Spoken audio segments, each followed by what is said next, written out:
Good evening everyone, this is Abhishek Chandola and you are watching my channel Chandola classes. आज हम लोग directing के एक काफी इंपॉर्टेंट टॉपिक के बारे में बात करेंगे। टॉपिक का नाम है barriers of communication.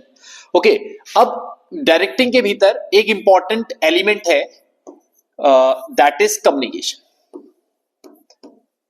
Communication, okay, communication क्या होता है? कम्युनिकेशन होता है कि जहां पे सेंडर और रिसीवर के बीच में सेंडर जो है वो अपनी बात को बता पाए किसको, रिसीवर को, और रिसीवर उसी तरीके से उसको समझ भी पाए। यानी जो चीज मैं आपको बताना चाह रहा हूं अगर आप उसको उसी तरीके से समझ पाए तो देन इट इज कम्युनिकेशन, है ना। और वो इफेक्टिव कम्युनिकेशन भी है। और इफेक्टिव कम्युनिकेशन के बीच में कई बार क्या होते हैं, कुछ बैरियर्स आते हैं, जिसकी बैरियर्स क्या हुए, बैरियर्स मतलब जो ऐसी चीजें जो कम्युनिकेशन को इफेक्टिवली नहीं होने देते हैं, कम्युनिकेशन होने में दिक्कत करते हैं, जिसकी वजह से सेंडर और रिसीवर के बीच में कम्युनिकेशन नहीं हो पाता है, उसको बोलते हैं हम लोग बैरियर्स ऑफ कम्युनिकेशन। ओके, और सीबीएसई में बोर्ड एग्जामिनेशन के पॉइंट ऑफ व्यू से कई बार एक बहुत इंपॉर्टेंट कंसेप्ट बन जाता है, टॉपिक बन जाता है, और अगर ये आया तो 6 नंबर में आता है। बहुत बार ऐसा हुआ भी है। तो अब हम लोग बात करें कि बैरियर्स कितने तरीके के हैं। 4 डिफरेंट तरीके के। एक है सिमेंटिक बैरियर, एक है साइकोलॉजिकल बैरियर, एक है ऑर्गेनाइजेशनल बैरियर और एक है पर्सनल बैरियर। ओके, ये 4 डिफरेंट टाइप्स के बैरियर्स होते हैं। बैरियर्स तो हमें समझ में आया कि जो इफेक्टिव कम्युनिकेशन को नहीं होने देते हैं उनको हम लोग बैरियर्स कह रहे हैं। अब वो बैरियर्स की भी कैटेगरी है, सिमेंटिक में, साइकोलॉजिकल में, ऑर्गेनाइजेशनल में और पर्सनल में। अब एक एक करके जरा इनके चारों बैरियर्स के बारे में बात करते हैं। सबसे पहले स्टार्ट करते हैं सिमेंटिक बैरियर्स के साथ। सिमेंटिक बैरियर क्या होता है? सिमेंटिक बैरियर होता है ऐसे बैरियर जो ये हमने ये चीजें बताई हुई, इनकी वजह से अगर कभी कोई बैरियर आता है तो उसको हम सिमेंटिक बैरियर कहते हैं। ठीक है, कौन कौन सी चीज? पहला हमने कहा कि बैडली एक्सप्रेस्ड मैसेज, कोई मैसेज जो सही तरीके से एक्सप्रेस ना किया गया हो, किसी भी कैसे भी हमने गलत तरीके से उसको एक्सप्रेस कर दिया, जैसे या इनकम्प्लीट किया। मैंने कहा कि वो आ गया, कौन आया कुछ नहीं बताया और मैं वहां से चला गया बता के, तो ये क्या है? एक इनकम्प्लीट मैसेज है ना। आप मैंने सही तरीके से उसको एक्सप्रेस नहीं किया उस मैसेज को, वो क्या होता है? Badly express message. दूसरा है सिंबल्स विद डिफरेंट मीनिंग। कई सिंबल्स जो होते हैं उनके अलग अलग मीनिंग होते हैं, अलग अलग, और उसमें फिर एक कंफ्यूजन क्रिएट हो जाता है, ये किस चीज की बात कर रहा है ना। मैंने कोई, है ना, किसी भी तरीके कोई साइन, कोई सिंबल, कोई बात ऐसी है जिसके 2 अलग अलग मतलब निकल रहे होंगे, 3 अलग अलग मतलब निकल रहे होंगे, तो वहां पे हमारे पास एक दिक्कत होती है कि ये किस सेंस में उसको बोलना चाह रहा था, ये क्या बोलना चाह रहा था। तो that is the symbols with different meaning. तीसरा है फॉल्टी ट्रांसलेशन, जहां पे ट्रांसलेशन गलत तरीके से हो जाता है, आप उसको गलत तरीके से ट्रांसलेट कर ले, तो जो ट्रांसलेटर है वही गलत बता रहा है ना। आपने बोला कुछ और कि भैया ये ट्रांसलेट करके बताओ उस पर्सन को, और वो पर्सन जो बीच में है वो उसको ट्रांसलेट गलत कर रहा है, उसने गलत तरीके से उसको बताया, गलत चीज उसको बताई, उसको कहते हैं फॉल्टी ट्रांसलेशन। वो हमेशा ट्रांसलेटर से रिलेटेड नहीं होता है, वो जब हम लोग उस किसी चीज को डिकोड गलत तरीके से कर लेते हैं वो भी हमारे पास किस में आता है? फॉल्टी ट्रांसलेशन में आता है। उसके बाद चौथा है अनक्लेरिफाइड एजम्पशंस, ऐसे एजम्पशन जो क्लेरिफाइड नहीं है। आपने कोई चीज एज्यूम कर ली, दूसरे इंसान ने कोई चीज एज्यूम कर ली, पर वो क्लेरिफाइड नहीं है हम दोनों के बीच में, दोनों पार्टीज के बीच में क्या क्या एजम्पशन है वो क्लेरिफाइड नहीं है। तो अगर हमें एजम्पशन ही क्लेरिफाइड नहीं है, यानी हमें बेस नहीं पता, तो वहां पे आगे की चीजें कम्युनिकेट करने में क्या होती है? दिक्कत होती है। ओके, उसके बाद क्या है? टेक्निकल जर्गन्स। टेक्निकल जर्गन्स यानी टेक्निकल रीजन की वजह से कह सकते हैं, जैसे किसी भी चीज को रिप्रेजेंट करने के बहुत अलग अलग तरीके होते हैं। जैसे कोई भी एग्जांपल के तौर पे हम लोग ले कि कभी हम लोग किसी चीज को बताना है, अगर हम लोग खुश है तो उसके, हम तो सिंपल कह रहे हैं कि भैया मैं खुश हूं आज, बट उसको दूसरा एक मेथड है, दूसरा एक तरीका है, किसी स्लोगन के साथ, किसी स्लैंग के साथ, किसी पर्टिकुलर सेंटेंस के साथ हम लोग ये रिप्रेजेंट कर सकते हैं कि हाँ मैं खुश हूं या मैं इस तरीके की। तो दैट इज द टेक्निकल जर्गन्स, कि भाई कोई टेक्निकल वर्ड्स की वजह से, टेक्निकलिटी की वजह से जब कोई दिक्कत आती है तो उसको हम लोग क्या कहते हैं? टेक्निकल जर्गन्स। इसमें क्या आता है? इसमें आता है कि जैसे हम लोग किसी चीज के लिए क्या करते हैं, कुछ दूसरे ऑल्टरनेटिव वर्ड्स यूज करते हैं या ऑल्टरनेटिव तरीके यूज करते हैं, तो वो सारी चीजें क्या आती है? टेक्निकलिटीज में आ जाती है। ओके, या टेक्निकल जर्गन हम लोग उसको कहते हैं। Body language and gesture decoding. Body language क्या होता है? देखो, आधा से ज्यादा कम्युनिकेशन ना बॉडी लैंग्वेज से हो जाता है ना। मैं आपके पास कोई चीज आऊं और कोई बहुत अच्छी चीज, बहुत दुखी उससे बताऊं, तो आपको समझ में नहीं आएगा कि खुश होना है या दुखी होना है, ये कौन सी बात है, क्या है। तो बॉडी लैंग्वेज जो है वो कई बार हर चीज को रिप्रेजेंट कर रही होती है ना। कई बार हम लोग मुंह से हाँ बोल रहे हैं और यहां बॉडी लैंग्वेज से ना कह रहे हैं, तो वहां पे हमारे पास क्या होती है कि बॉडी लैंग्वेज ही बहुत इंपॉर्टेंट रोल प्ले करता है। तो बॉडी लैंग्वेज और जेस्चर जो है वो जब डिकोड गलत तरीके से हो तो वो भी हमारे पास क्या करते हैं? सिमेंटिक बैरियर्स को प्रमोट करते हैं, इन्फ्लुएंस करते हैं, है ना। तो दीज आर द बैरियर्स जो कौन से हैं, जो किसको बढ़ाते हैं, ये बढ़ाते हैं हमारे किसको, सिमेंटिक बैरियर्स को, ठीक है। उसके बाद दूसरा जो है हमारे पास, दूसरा है उसको कहते हैं हम लोग साइकोलॉजिकल बैरियर्स। साइकोलॉजिकल बैरियर्स क्या होते हैं, साइकोलॉजिकल बैरियर्स कुछ ऐसे हैं कि जहां पे हम लोग साइकोलॉजिकल कंटेक्स्ट में कह रहे हैं, स्टेट ऑफ माइंड के कंटेक्स्ट में कह रहे हैं कि भैया आपका स्टेट ऑफ माइंड, किस स्टेट ऑफ माइंड में आप हो,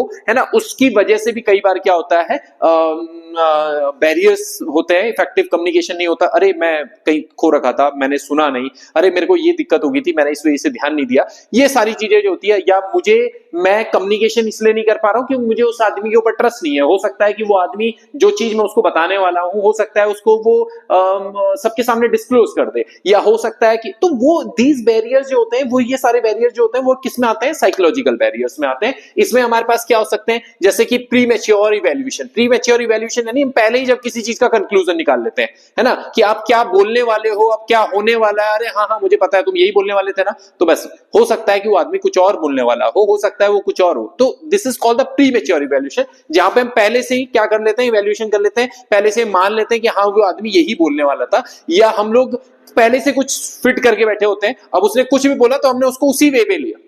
उसके बाद दूसरा है लैक ऑफ अटेंशन, जहां पे हमारा ध्यान नहीं था, मैं लॉस था कहीं पे, मैंने ध्यान नहीं दिया कि क्या बोल रहे थे, तो लैक ऑफ अटेंशन भी जो है वो किस में आता है, साइकोलॉजिकल बैरियर। तीसरा है loss of transmission and poor retention, है ना भाई, ट्रांसमिशन और पुअर रिटेंशन की वजह से जहां पे हमारे सामने एक इफेक्टिव कम्युनिकेशन नहीं हो पा रहा है ना भाई, ट्रांसमिशन की वजह से, पुअर रिटेंशन, रिटेंशन बहुत अच्छे तरीके से नहीं हुआ, इनकी वजह से जब हमारे पास क्या हुआ, बैरियर आया, जब हम लोग इफेक्टिवली कम्युनिकेट नहीं कर पाए, तो वो क्या है, वहां पे भी लैक ऑफ, वहां पे भी एक बैरियर क्रिएट होता है। और डिस्ट्रस्ट, कि मेरे को उस आदमी के ऊपर विश्वास नहीं है, मैं कोई भी चीज कम्युनिकेट नहीं कर पा रहा हूं, या मैं जो चीज कम्युनिकेट करना चाह रहा हूं मैं उस तरीके से कम्युनिकेट नहीं कर पा रहा हूं क्योंकि मुझे उस आदमी के ऊपर विश्वास नहीं है, मैं उस इंसान के ऊपर ट्रस्ट नहीं करता कि भैया वो पता, हो सकता है कि वो इस चीज को गलत वे में ले, या हो सकता है दूसरे को बता दे, या हो सकता है कई और चीजें भी। तो ये क्या होते हैं, ये सारी चीजें किसमें आती हैं, साइकोलॉजिकल बैरियर्स में आती हैं। तीसरा हमारे पास आता है ऑर्गेनाइजेशनल बैरियर। कई बार हम लोग कुछ चीजें नहीं बोल पाते हैं ऑर्गेनाइजेशनल रूल्स की वजह से, पॉलिसीज की वजह से, जिनकी वजह से हम लोग इफेक्टिवली कम्युनिकेट नहीं कर पाते हैं, है ना। हो सकता है कि मुझे कोई चीज कंपनी के सीईओ को, हायर अथॉरिटीज को बतानी है, पर क्योंकि कंपनी के एक फॉर्मल चेन ऑफ कम्युनिकेशन है जिसको वो फॉलो करते हैं, जिसकी वजह से मैं कम्युनिकेट नहीं कर पा रहा हूं, और मैं नहीं चाहता कि बीच के किसी इंसान को बताऊं मैं, तो वो सारी चीजें जो होते हैं यहां पे इफेक्टिवली कम्युनिकेट नहीं हो पा रहा है। क्यों, किसकी वजह से, due to organisational issues, organisation की पॉलिसीज की वजह से, ऑर्गेनाइजेशन के रूल्स की वजह से हम लोग क्या नहीं कर पा रहे हैं, इफेक्टिवली कम्युनिकेट नहीं कर पा रहे हैं। इसमें कौन कौन सी चीजें आती हैं, इसमें आ जाता है स्टेटस। अब देखिए यहाँ पे एक ऑर्गेनाइजेशन में अलग अलग डिफरेंट लेवल्स ऑफ मैनेजमेंट के लोग काम कर रहे होते हैं, higher level, middle level, lower level. तो वहां पे लोअर लेवल का आदमी हायर लेवल के मैनेजमेंट से डिस्कस नहीं कर पा रहा है, कम्युनिकेट नहीं कर पा रहा है, क्योंकि स्टेटस इश्यूज की वजह से, उसकी वजह से वो कम्युनिकेट नहीं कर पा रहे। ऑर्गेनाइजेशन कहता है कि नहीं, आप जाके वहां डायरेक्टली कम्युनिकेट नहीं कर सकते, आप सेम लेवल पे तो कम्युनिकेट कर सकते हो, पर अपने से ऊपर और नीचे जो है वो कम्युनिकेट करने के लिए आपको एक प्रॉपर चेन ऑफ कम्युनिकेशन को फॉलो करना पड़ेगा। ये एक दिक्कत है। दूसरा क्या है, ऑर्गेनाइजेशन की पॉलिसीज, है ना, ऑर्गेनाइजेशन में किस तरीके का चेन ऑफ कम्युनिकेशन को वो फॉलो कर रहे हैं। हो सकता है कि ऑर्गेनाइजेशन कह रहा है कि हम लोग प्रॉपर स्केलर चेन को फॉलो करते हैं, तो वहां पे आपको प्रॉपर कम्युनिकेट करने में क्या हो रही है, दिक्कत हो रही है। या हो सकता है ऑर्गेनाइजेशन बिल्कुल इनफॉर्मल चेन ऑफ कम्युनिकेशन को फॉलो कर रहा है कि भैया आपने इतना इनफॉर्मल चेन ऑफ कम्युनिकेशन को फॉलो कर रहा है कि वहां पे गॉसिप सबसे ज्यादा क्रिएट हो जा रही है। तो वहां पे आपको पता है कि अगर मैं ये चीज बताऊंगा तो ये चीज की सिक्रेसी नहीं रहेगी, ये चीज बाहर जाके क्या हो जाएगी, रिवील हो जाएगी। तो वो भी ऑर्गेनाइजेशन की पॉलिसीज में आते हैं। तीसरा आता है हमारे पास complexity in organisation structure. Organisation के स्ट्रक्चर में बड़ा कॉम्प्लेक्सिटी है कि भैया आपको अगर माना कि किसी को किसी इंसान के साथ कम्युनिकेट करना है कि भाई इसको जाके अगर यहां कम्युनिकेट करना है तो ये डायरेक्टली नहीं जा सकता, इसको यहां से यहां जाना पड़ेगा, इसके पास जाना पड़ेगा, ये फिर इसके पास बात करेगा तब जाके। तो जहां पे ऑर्गेनाइजेशन का स्ट्रक्चर जो है ना वो काफी कॉम्प्लेक्स है, और कॉम्प्लेक्स स्ट्रक्चर होने की वजह से आप क्या नहीं कर पा रहे हो, कम्युनिकेट नहीं कर पा रहे हो। ओके, और उसके बाद है रूल्स एंड रेगुलेशन। ऑर्गेनाइजेशन के रूल्स एंड रेगुलेशन है। मैं सपोज करो किसी इंश्योरेंस कंपनी में हूं, अब मैं जानता हूं कि मेरी इंश्योरेंस कंपनी जो है वो बहुत फेयर काम नहीं करती है, वो बहुत अनएथिकल काम करती है ना, और मैं नहीं चाहता कि मेरे घर का कोई आदमी आके यहां इंश्योरेंस करवाए क्योंकि इनकी पॉलिसीज बहुत खराब है। बट ऑर्गेनाइजेशन की पॉलिसी है कि आप बोल नहीं सकते इन सब चीजों को बाहर, तो वहां पे भी आपका क्या होता है, एक लैक ऑफ कम्युनिकेशन क्रिएट हो जाता है कि भैया आप अपने ही घर में या अपने ही रिलेटिव को या अपने ही नोन वन को किसी को नहीं बता पा रहे हो कि भैया ये जो इस इंश्योरेंस कंपनी में मैं काम कर रहा हूं ये सही नहीं है, ये अच्छी नहीं है। तो वहां पे भी क्या होता है, एक ऑर्गेनाइजेशनल बैरियर क्रिएट हो जाता है, क्योंकि ऑर्गेनाइजेशन के रूल्स की वजह से, ऑर्गेनाइजेशन की पॉलिसी की वजह से हम लोग क्या नहीं कर पा रहे, इफेक्टिवली कम्युनिकेट नहीं कर पा रहे। तो ये था हमारे पास तीसरा बैरियर ऑफ कम्युनिकेशन, जिसको हम कहते हैं ऑर्गेनाइजेशनल बैरियर। इसी में चौथा बैरियर है जिसको हम कहते हैं पर्सनल बैरियर। यहां पे हम लोग पर्सनल इश्यूज की वजह से, पर्सनल रीजंस की वजह से कम्युनिकेट नहीं कर पाते। इसमें क्या क्या आ जाता है, fear of challenge to authority, authority को मतलब मेरे को चैलेंज करने में, कि भाई अथॉरिटी को चैलेंज करने में मेरे को डर लगता है, मैं सही तरीके से मेरे को नहीं लगता कि मैं कर पाऊंगा, या मेरे को लगता है कि बाद में ऐसी चीजें आएंगी। तो ये सारी चीजें क्या है, ये किस में आ जाती है, ये हमारे पास आ जाती है पर्सनल बैरियर्स में। ओके, उसके बाद दूसरा है लैक ऑफ प्रॉपर इंसेंटिव्स। मुझे लगता है कि यार क्या फायदा है यहाँ पे सजेशन देके, क्या फायदा है यहाँ पे कोई चीज बोल के कि यहां पे मुझे इंसेंटिव्स प्रॉपर तरीके से नहीं मिलनी है ना। तो वहां पे भी क्या करते हैं, वहां पे भी हमारे पास एक पर्सनल बैरियर क्रिएट हो जाता है, जिसकी वजह से हम लोग क्या नहीं कर पाते, कम्युनिकेट नहीं कर पाते हैं। Lack of confidence of superior in his subordinate, है ना। तो जहां पे सुपीरियर जो है उसको सबऑर्डिनेट पे कॉन्फिडेंस ही नहीं है, वो उसको लगता है कि भैया नहीं वो नहीं कर पाएगा या वो सारी चीजें नहीं हो पाएंगी, तो वहां पे भी हमारे पास पर्सनल बैरियर आता है। और चौथा है हमारे पास अनविलिंगनेस टू कम्युनिकेट, जहां पे इच्छा ही नहीं है हमारी, है ना, मेरी इच्छा ही नहीं कम्युनिकेट करने की, उसकी इच्छा ही नहीं बात करने की, तो वहां पे भी क्या होता है, एक लैक ऑफ, एक बैरियर ऑफ कम्युनिकेशन क्रिएट हो जाता है। कौन सा बैरियर, पर्सनल बैरियर। तो ये हमारे पास कुछ बैरियर्स है जो हमारे पास क्या थे, ऑर्गेनाइजेशनल की भी बात की, पर्सनल की भी बात की, साइकोलॉजिकल की भी बात की। अब ये बात करते हैं कि कैसे इन बैरियर्स को ठीक किया जा सकता है, how we can improve these barriers, है ना। तो पहला है इसमें, ये कह रहा है कि clarify the idea before communicate. किसी भी चीज को कम्युनिकेट करने से पहले उस आइडिया को बिल्कुल क्लेरिफाई कर लो कि क्या बोलना है, किस तरीके से बोलना है, कि सो दैट कि बैरियर ना हो किसी भी तरीके का, कोई ना तो सिमेंटिक बैरियर आए ना किसी इस तरीके का बैरियर आए। तो वहां पे हर चीज को बोलने से पहले क्या कर दिया जाए, क्लेरिफाई कर दिया जाए। दूसरा चीज क्या है, communicate according to the need of the receiver. जितना रिसीवर की नीड है उतना ही कम्युनिकेट किया जाए। मैं ये जानना चाहता हूं कि भाई मैंने आपसे पूछा कि भाई वो उस जगह मुझे जाना है और उसका रास्ता कहां से, तो मेरी नीड क्या है कि भाई आप मुझे सिर्फ इतना बताओ कि वहां से वहां जाना है जी, आपने आगे जाना है, वहां से राइट हैंड पे जाना है, वहां पे होगी आपकी डेस्टिनेशन वहां पे।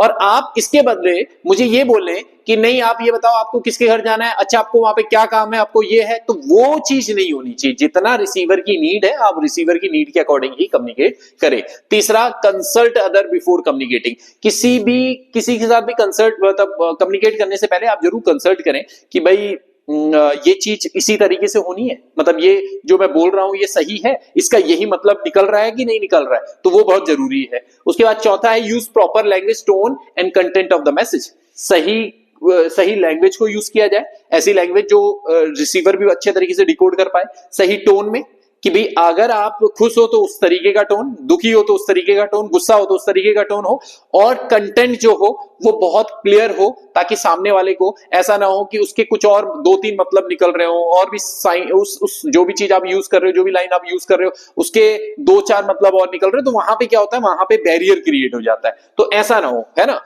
प्रॉपर फीडबैक, देखो आपके बोलने से ही समझ में नहीं आएगा, आपको यह भी समझना है कि जैसे मैं किसी क्लास को पढ़ाऊं और उसके बाद क्लास पढ़ा के और वहां से निकल जाऊं, तो वहां पे क्या होगा, वहां पे बैरियर ऑफ कम्युनिकेशन क्रिएट होगा। मैं क्लास पढ़ाया, मैंने कोई टॉपिक पढ़ाया और उसके बाद मैंने कहा कि भैया ये क्लियर है, किसी का कोई डाउट है तो बोलो। अब सबने कहा कि नहीं नहीं नहीं कोई दिक्कत नहीं, या किसी ने मुझे कहा कि हाँ इस चीज में दिक्कत है, और मैंने फिर उसको क्लियर कर दिया, मैंने कहा आप क्लियर है, उसने कहा हाँ ठीक है। तो फीडबैक इज वेरी नेसेसरी, कि अगर आप फीडबैक ले रहे हो, अगर आपको लगता है कि ये इस प्रॉपर फीडबैक के साथ ही काम हो सकता है, मतलब प्रॉपर फीडबैक है, तो वहां पे उतना जितना प्रॉपर फीडबैक लेते रहोगे उतना बैरियर जो है वो कम होता रहेगा या इंप्रूव हो जाएगी आपकी कम्युनिकेशन, मतलब इफेक्टिव कम्युनिकेशन इंप्रूव हो जाएगा। उसके बाद है communication for the present as well as future.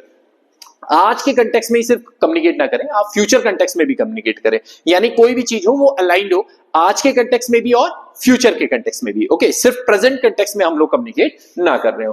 Follow up communication, follow up तो बहुत नेसेसरी है कम्युनिकेशन को फॉलो अप करना, कि मैंने ये चीज कही थी उसमें क्या, फिर उन्होंने बताया कि हाँ ये चीज आपने कही थी इसमें ये हुआ, तो वहां पे अगर बैरियर रहा होगा कम्युनिकेशन का तो वो वहीं पे क्या हो जाएगा, वो क्लियरिफाई हो जाएगा कि हाँ ये नहीं, मैंने इस तरीके से नहीं कहा था, मैं तो ये कह रहा था आपको। तो वो बाद में एक बड़ा बैरियर ऑफ कम्युनिकेशन बनने से अच्छा है इनिशियली जो हो जाएगा वो ठीक हो जाएगा। और ये तो बहुत जरूरी है ना, बी अ गुड लिसनर। कई बार क्या होता है कि हम लोग सिर्फ बोलते रहते हैं, दूसरा वाले हम सुन ही नहीं रहे कि वो क्या बोलना चाह रहा है, तो उसकी वजह से क्या होता है, ना तो फीडबैक हम लोग ले पाए, ना हम लोगों ने जो उसने रिस्पॉन्स किया है ना, जो उसने कहा ना हमने वो सुना। तो ये बहुत जरूरी है कि आप एक अच्छा एक सही जो है लिसनर भी बने। ठीक, उसके बाद क्या है, completeness of the message, message complete होना चाहिए, है ना। मैं जैसे मैंने अभी बोला था कि मैं कह रहा हूं कि वो आ गया, अब कौन आया, कहां से आया, कहां जा रहा है, क्या हो रहा है, कुछ नहीं बताया, तो मैसेज मस्ट बी कंप्लीट, उसमें इनकम्प्लीट मैसेज नहीं होना चाहिए, नहीं तो सिर्फ सिमेंटिक बैरियर अराइज होगा।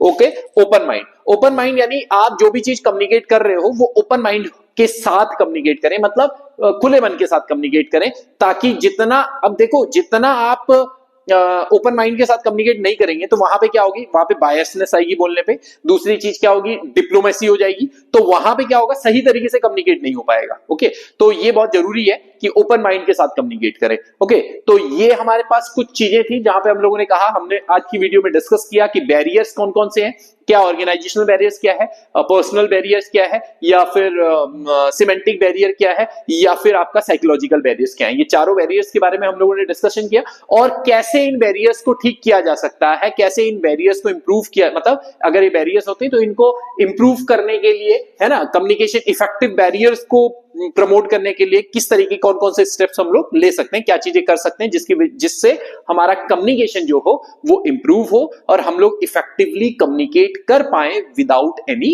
बैरियर। तो ये हमारे पास आज की वीडियो थी जिसमें हम लोगों ने ये सारी चीजें डिस्कस की। अपनी नेक्स्ट वीडियो में एक नए बिजनेस स्टडीज के एक नए टॉपिक के साथ हम लोग आएंगे। मिलते हैं अपनी नेक्स्ट वीडियो में, टिल देन गुड बाय।